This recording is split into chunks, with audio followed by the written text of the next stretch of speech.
CM Revanth Reddy కబ్జాదారుడు అని మండిపడ్డారు BRS నేత హరీష్ రావు. ప్రభుత్వ భూములను అమ్ముకుంటూ అసైన్డ్ భూములను లాక్కుంటూ ప్రజల భూములను నిషేధిత జాబితాలో పెడుతున్న సీఎం రేవంత్ రెడ్డి అసలైన కబ్జాదారుడు అన్నారు. కష్టపడి సంపాదించిన డబ్బులతో కట్టుకున్న ఇళ్లలో 40 నుంచి 50 ఏళ్లుగా నివసిస్తున్న వారు కబ్జాదారులు ఎలా అవుతారని అన్నారు. 22A ను వ్యతిరేకిస్తున్న వాళ్లు కబ్జాదారులు అని రేవంత్ రెడ్డి అనటం హాస్యాస్పదంగా ఉందన్నారు హరీష్ రావు. రేవంత్ రెడ్డి గారు ఏమంటున్నారు?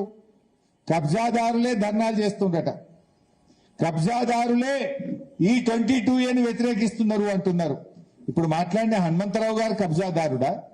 ఇక్కడికి వచ్చిన మీరంతా కబ్జాదారులా?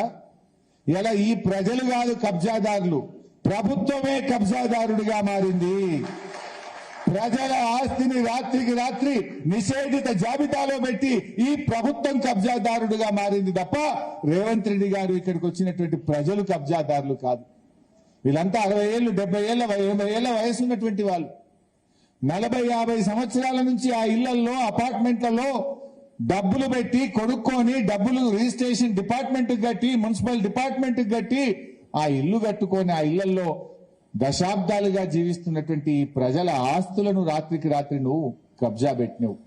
ఈ ప్రజలు కాదు కబ్జాదారులు, నువ్వే కబ్జాదారుడిగా మారినవు.